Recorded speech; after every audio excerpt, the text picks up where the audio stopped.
Good morning from Harshaw House in the Catskill Mountains of New York. I'm Eric Francis. This is a special short edition of Planet Waves FM.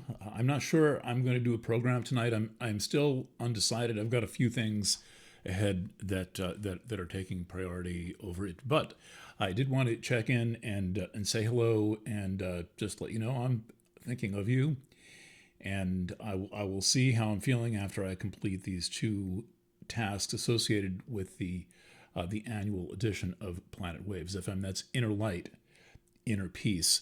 The way Planet Waves is structured, the astrology company contributes quite a bit to Planet Waves FM and all of our journalistic efforts there. So anything that any way you participate with Planet Waves, the astrology company indirectly supports Planet Waves FM, Chiron Return, and Ice 9 News. Let me take a moment and tell you a little bit about the annual edition.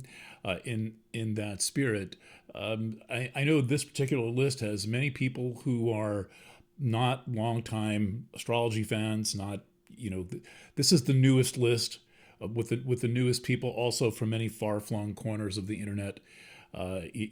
Different health freedom presenters have linked to us: Mark and Sam Bailey, Christine Massey, Mike Stone, Alex Zeck, and did I say Mark and Sam Bailey?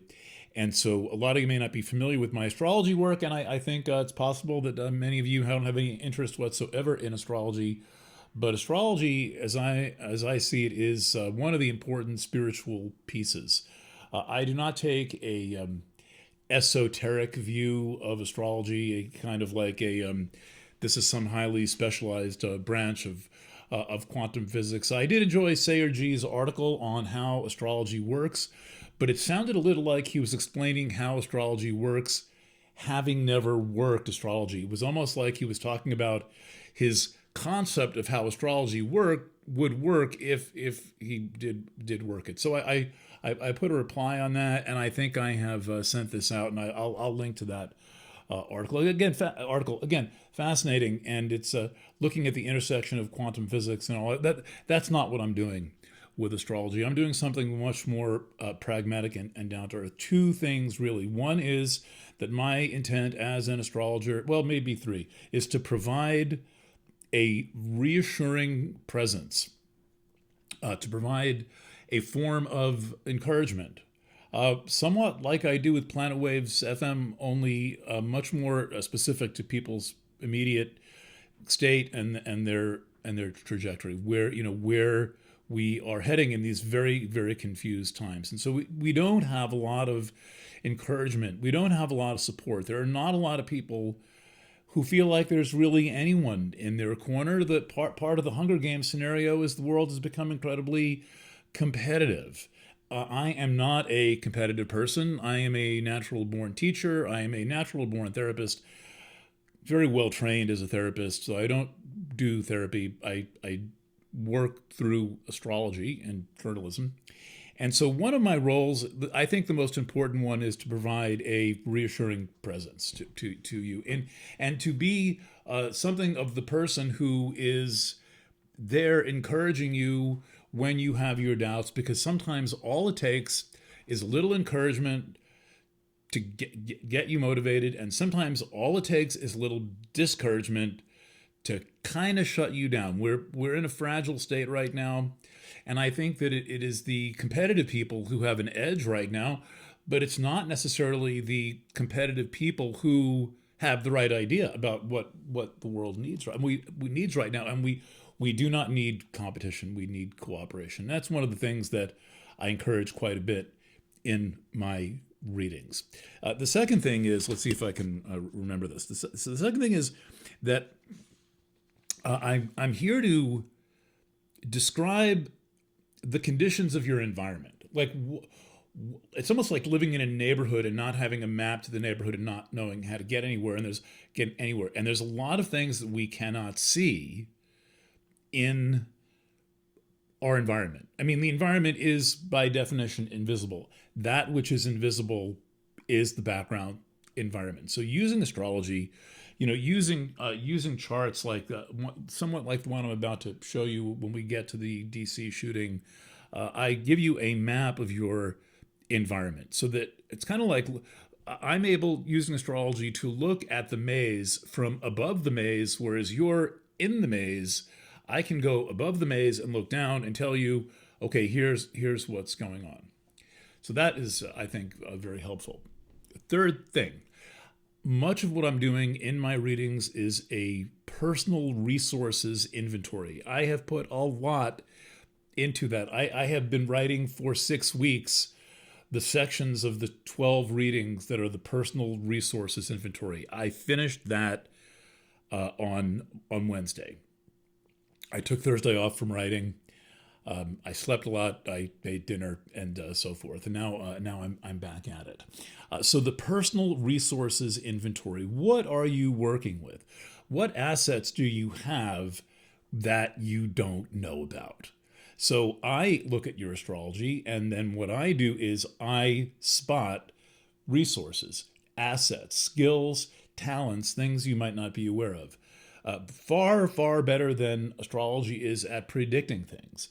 Astrology is very, very good at, if the astrologer is tuned in, if this is the astrologer's intent, rather than, for example, tearing you down, which I have seen astrologers do, and please don't let them get too close to me, is that after just saying I'm not competitive. But really, I just have no stomach for the astrologers who tell people what they cannot do, you have no business. Or as an astrologer, and I would encourage all astrology students to get hip to this, your job is to look at that chart and see what is possible. My job is to look at the chart and see what is possible and see what you're working with. And so that is what I do. 3 things: encouragement, increasing environmental and situational awareness, and then telling you what you are working with, what arrows you have in your quiver, what you have in your pantry to cook, whether you're going to be using coal or propane or wood fire. I am good at seeing these resources. So that's what I'm up to. And where I'm at today is I am now, I'm halfway done. I've done the hard part. There's 2 challenging parts, but I've done the very first challenging part, which is I've done these resources inventories for each of the signs, examining closely what is in every sign. This is the first time I've ever done this. I reference it, I hint at it, I allude to it, I tell little stories, but I've never focused a section in each reading on specifically on everything I think that you're working with as indicated in your sign or rising sign. So this is not your grandma's astrology. I work with about 50, 60 planets routinely. I can work with about 100 planets. I'll be commenting on the Atlas comet soon. By the way, I haven't said much about that. So that's the annual edition. The result is that I do these book chapter length. They're about 15, 20 pages. I'm not sure how long they're going to come out. Beautifully written, illustrated, edited, proofread, copy edited, unlike nearly everything on the internet right now. Proofreading, copy editing. Yes, we have, there's 4 people who are going to read these chapters before you see them. So they're going to be in pretty good shape by the time you see them, and rough spots smoothed out, and then then they're printable. This is the thing. Now, I love working in digital. I'm aware of the pitfalls, and I'm aware that not all of my customers are want to spend more time on the internet. So therefore, I present these readings on printable PDFs. It looks nice. There's no code. No ads come in. You don't have to worry about the sidebar. It's super clean presentation. Yes, there are links. If you want the links, you just go to the web version. The second part of this is called Inner Peace, and this is going to be the audio presentations. There's always an audio or video presentation that comes with the annual, and I've put them in separate products that we're selling together. I'm going to develop the Inner Peace product and keep this inner theme going. But anyway, Inner Peace is going to be approximately 40-minute to 1 hour astrology meditations where, without going into the details, I'm going to tell you about your chart, and you can play it when you're driving. You can play it when you're drifting off to sleep. You can play it whenever you want. Spinning pottery, cleaning a closet, or studiously sit at your desk and take notes. But this is really easy listening, but closely tuned into the astrology so that you have interpretation. I also do personal readings. I'm going to be focusing the personal readings project in 2026. I will have more information about that. I'm going to take a more structured approach with set days and times during the week when I am going to be doing this. I will let you know about that.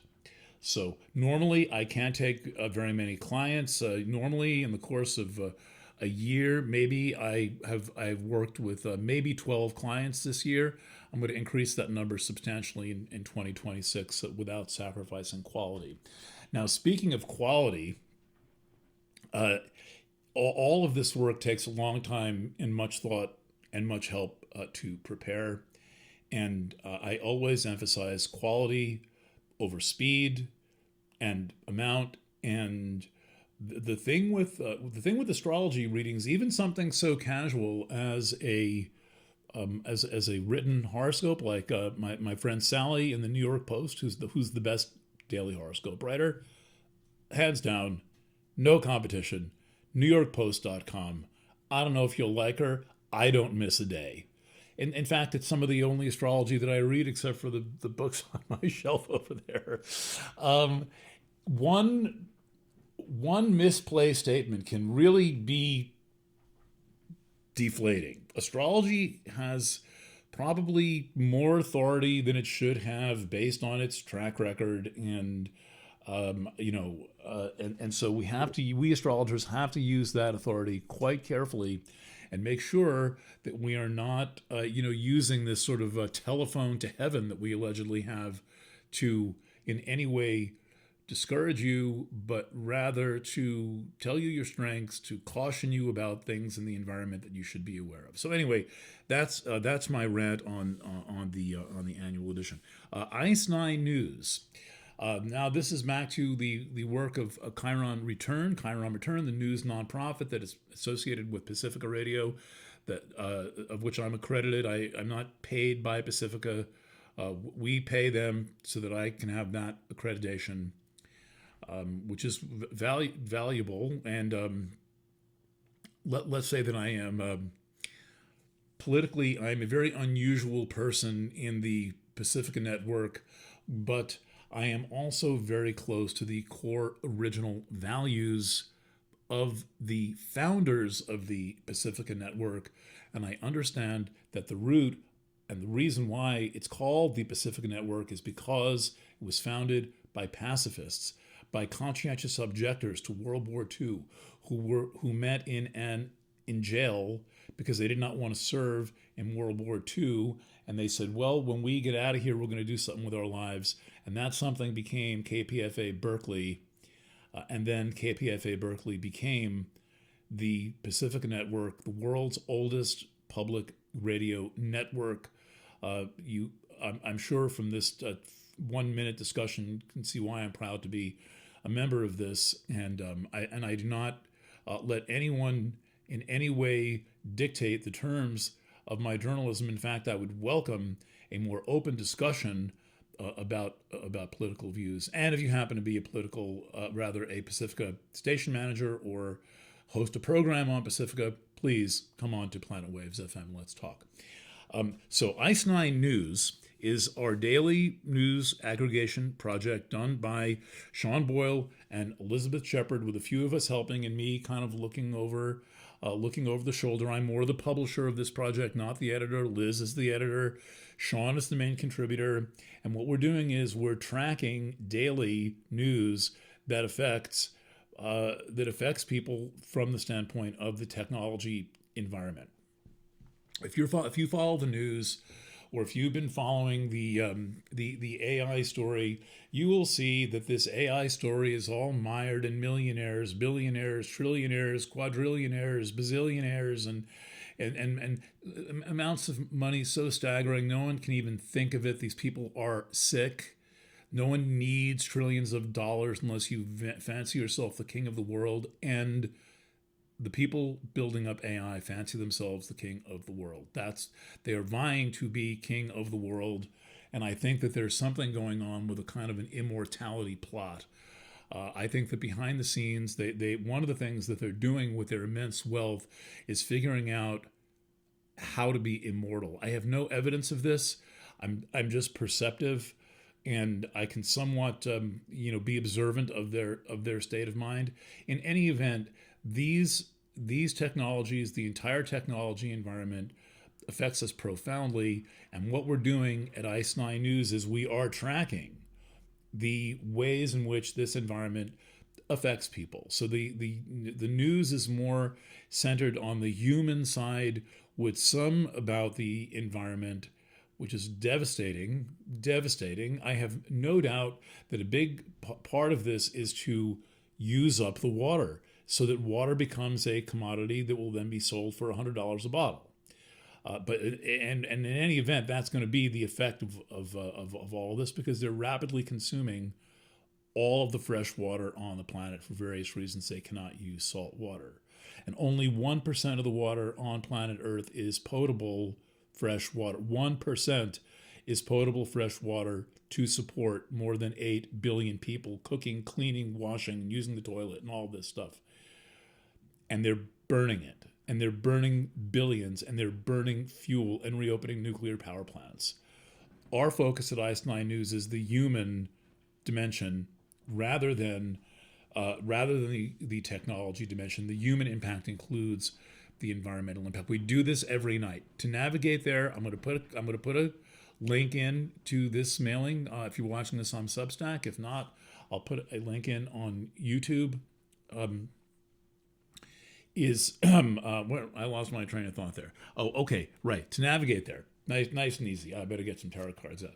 To navigate there, go to planetwaves.fm, and it's right on top in the center. Planetwaves.fm, the homepage of planetwaves.fm. Chiron Return also has a homepage, chironreturn.org. We're going to be redoing that soon.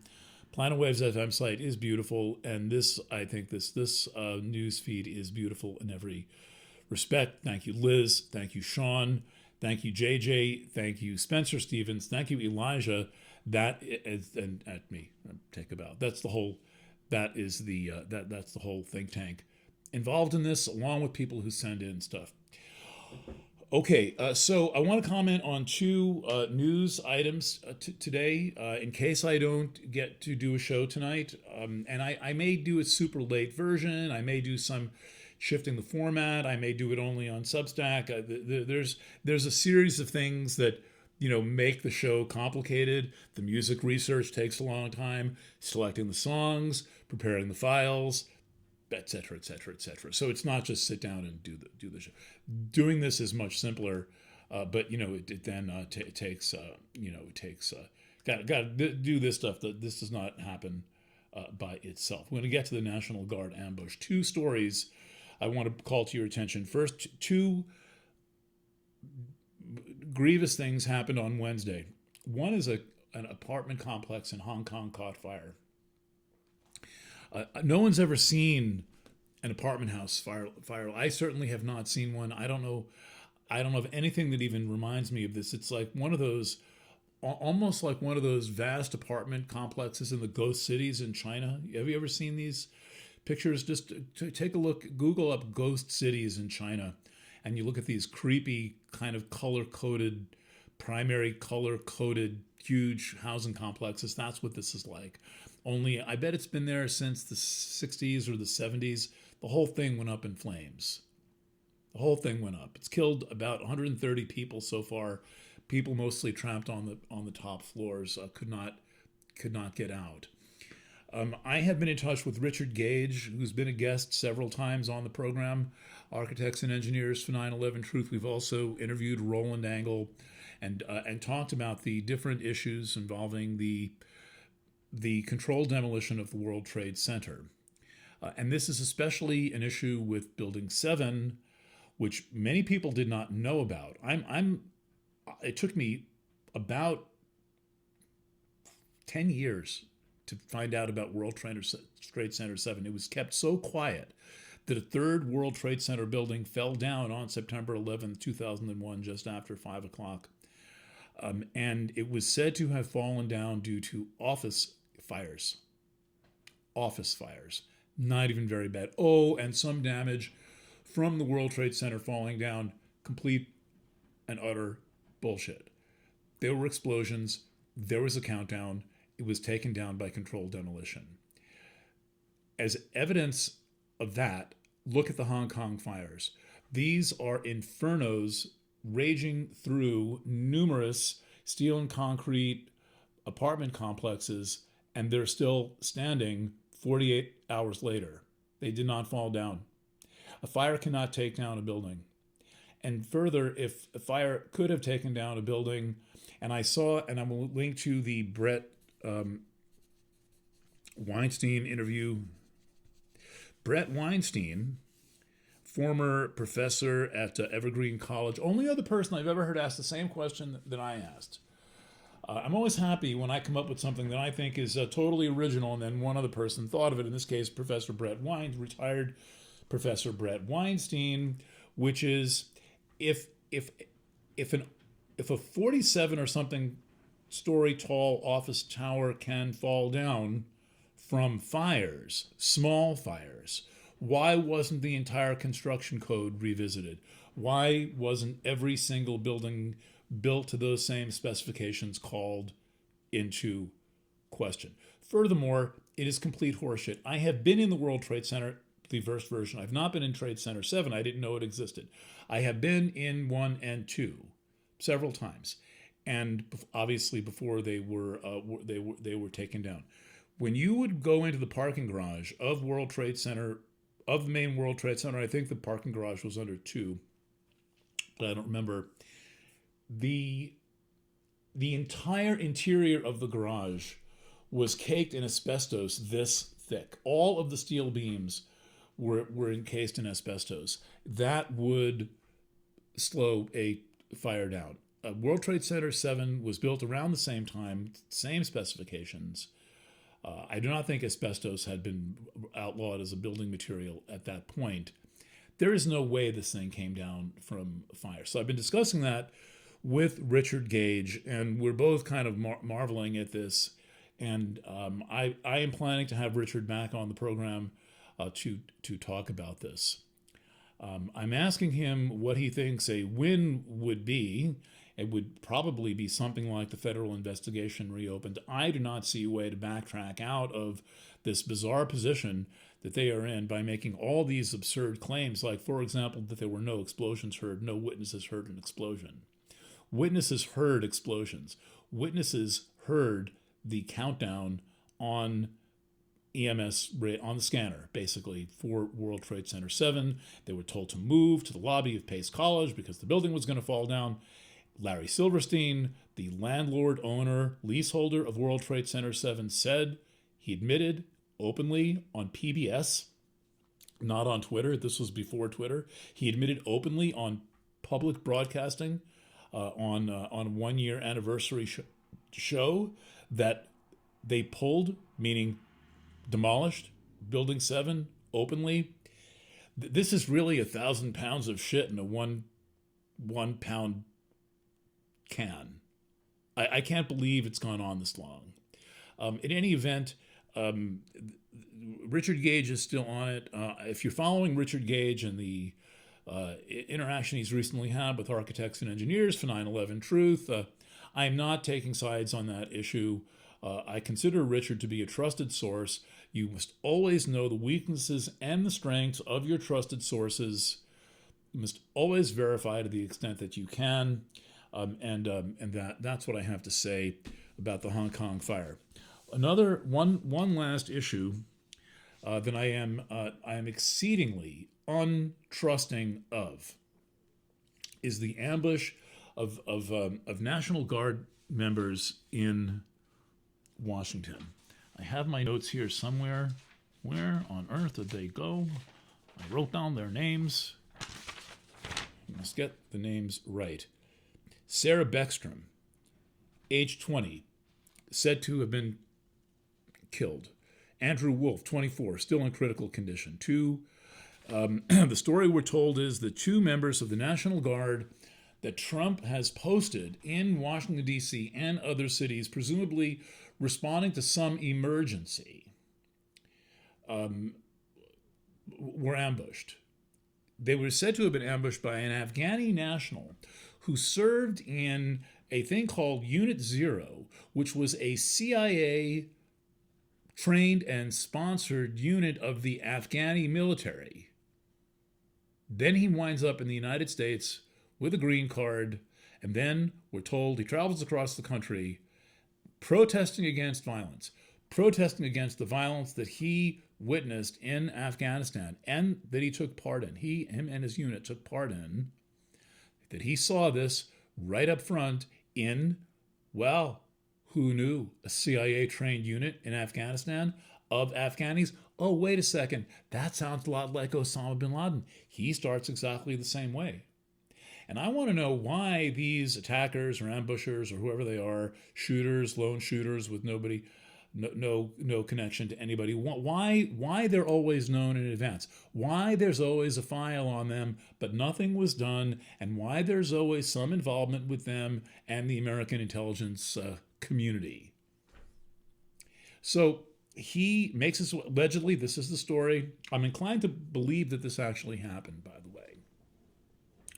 I'm not sure why, but I'm inclined to believe that this occurred, rather than just being wholly fabricated. How it happened is another question. Makes his way across the country and ambushes two National Guardsmen. Again, Sarah Beckstrom and Andrew Wolf. Beckstrom is said to have succumbed to her injuries yesterday. I am suspicious of the whole thing because, first of all, I have noticed they never leave us alone on a holiday. There's always something horrendous going on a holiday where it can never be like a day off. It has to be a day off plus angst and anxiety. We saw some bullshit New Year's Eve with the New Year's night with the New Orleans attack, and they always use holidays as these kind of propaganda selling points. And by they, I'm talking about whoever you think the they is, whoever's making this shit up. I think that the deep state goes no deeper than Trump himself and all the hedge fund operators who are competing in what they think of as the end times for some form of supremacy. And we are getting a lot of one distraction heaped on another distraction. Absolutely tragic. Again, I'm assuming this happened. I'm accepting that it happened. I may be wrong, but absolutely tragic that these two young people were ambushed anywhere, but especially on American soil. And my first question went to, so you post the military, but then you don't post guards? You post the military with no military strategy. You post soldiers and you do not expect that some enemy is going to attack those soldiers. Where's the logic in that? Where is the art of war in that? Where is the military of that, unless the point was to have these guardsmen be ambushed? And then you think, wow, it sounds like the war's come home. What do? We had the world's longest war in Afghanistan. 20 years from September 11th, essentially November 2001, out to 20 years later, during the Obama administration, they finally pulled the plug on open military involvement in Afghanistan.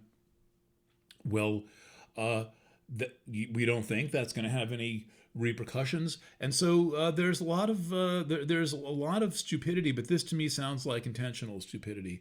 This to me sounds like there was that one of the reasons that these guard members were posted was to be ambushed. If they weren't there, they wouldn't have been ambushed. So far, it seems like the only thing they've accomplished is to be ambushed. And further, one of the ways I read the intent of an event is by reading the effect of the event. And the effect of the event now, Trump is saying that we're going to review the green cards of millions of people from these countries. We're going to crank up the xenophobia. It's the fault of foreigners.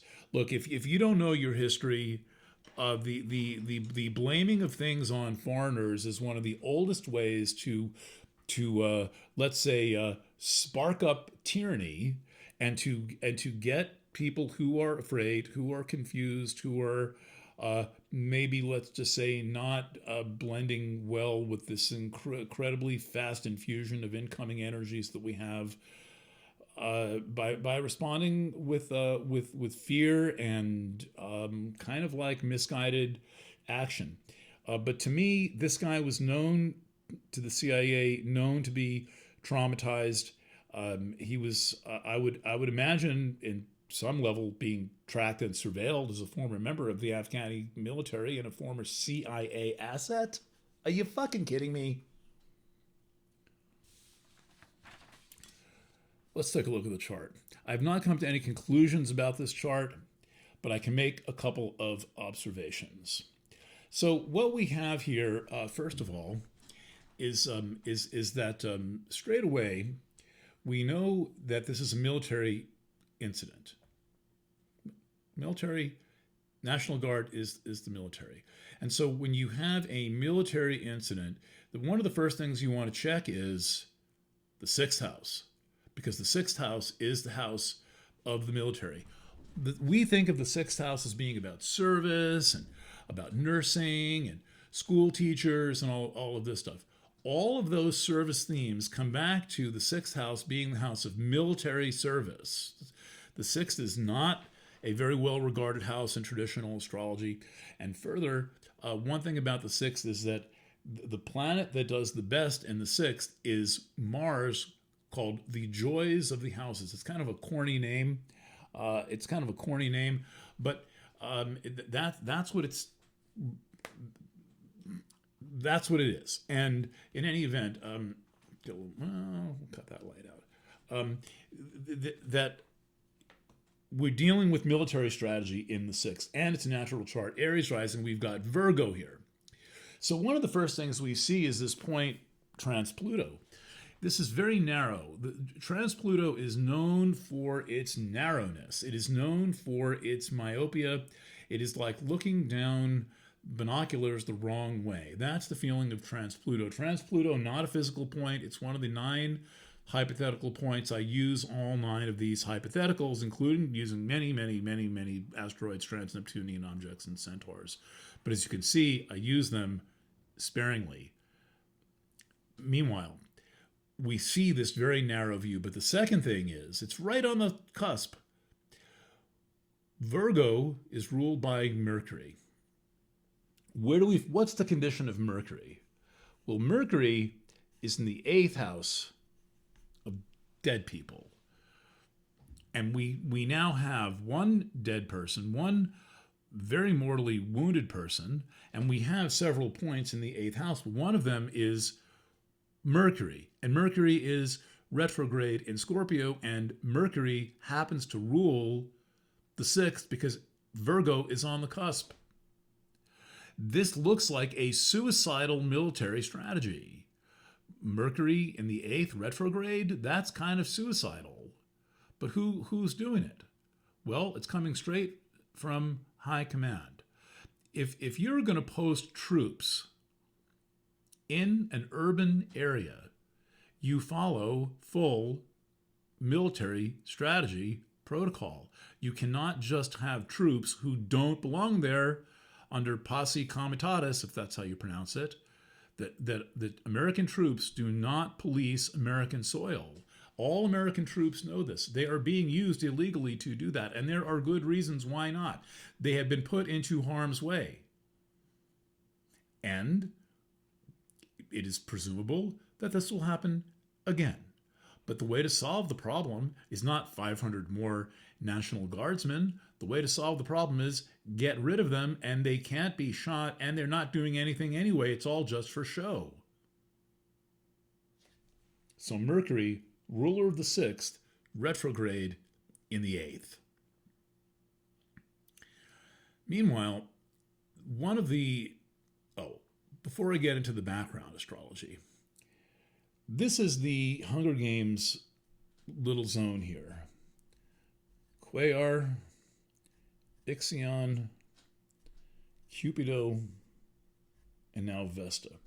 They're all lined up right in this little zone. Right in this little zone. Well, what's this little zone?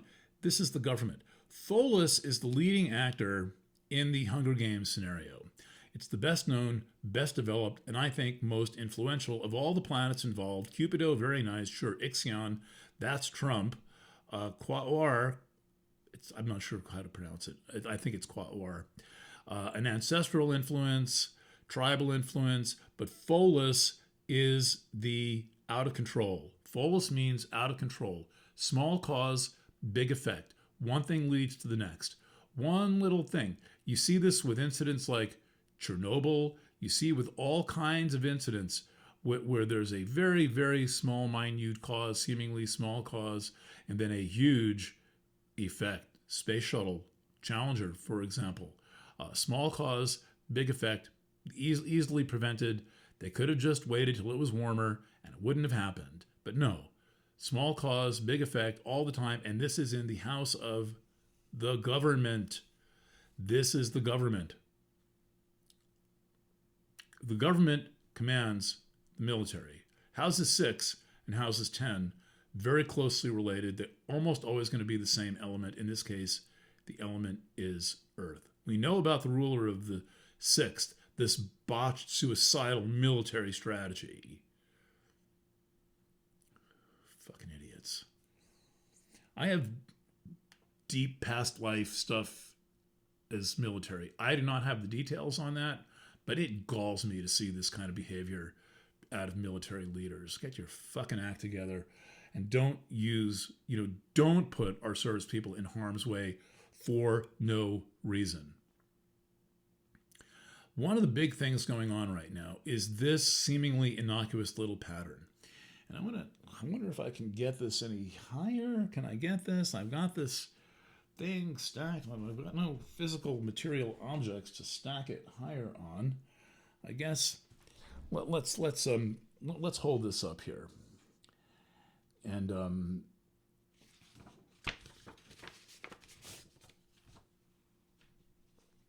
okay. So look at this. We can see here that there's Jupiter here, retrograde, numbers 24. This is the Chiron-Eris conjunction I've been writing about to no end all year. I'll include my full complement of articles on the Chiron-Eris conjunction. I sent that out yesterday to Planet Waves. Then there's Saturn here. Saturn, by the way, rules the 10th, Capricorn. But this pattern, retrograde Jupiter square Eris, that is chaotic. Retrograde Jupiter square Chiron is kind of alchemist healer. We know there's this tremendous showdown between Chiron and Eris, between chaos of Eris and the ordering principle of Chiron, the subversive quality of Eris, and the overt and honest quality of Chiron. The two of them are in a conjunction. This is the time in which we are alive right now. Then we've got Jupiter squaring it. Whatever you think that square means specifically, what it means generally is that it is provoking. It is focusing the aspect. It is right. It's bringing it out.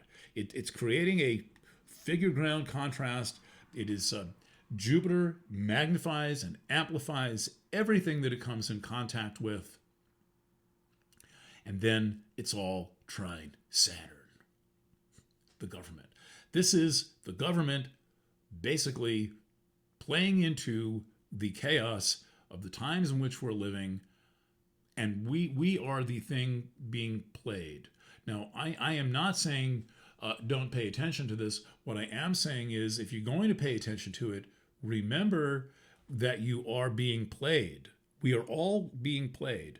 We are all so hooked into this global central nervous system known as the internet that there's basically there's very little escaping it. I mean, even if you're hiking around Yosemite, you're getting you're getting rained on by satellite signals, and we're all living in nanoseconds. So that's what I've got to say. I have not done a chart for the for the Hong Kong fire. I mean, obviously, all kinds of neglect involved there, but here, I mean, this is a chart of a government out of control, and not only that, it's incompetent. And the solution to this problem is not going to be to review all the green cards. The solution to the problem is not waging war on civilians, unless, again, in conclusion, this entire thing was a setup. This dude, from wherever he was, originally from Afghanistan, MK Ultra'd, just told to go there and do it as an act of peace. Okay, I kind of said what I have to say. My plans for today are to reorganize, get into stage 2 of the annual edition. Did I finish explaining what the stages were? Well, what the challenging bits are. The first one is done. The second part is finishing. I'm halfway through all the readings approximately. The second stage here is filling them out, making sure that they're comprehensive and comprehensible. Stage 3, and this is always the Italian in me speaking, they must be beautiful. They must read beautifully. They must flow beautifully. They must not have any rough spots that confuse you. They must leave you feeling engaged in your life and feeling good about yourself. And that's what I do for a living. In addition to coming here and telling you about all this stuff you probably didn't want to hear about. All right, signing off from the Harshaw House in Greene County, in upstate New York. Lots of love. And bye for now.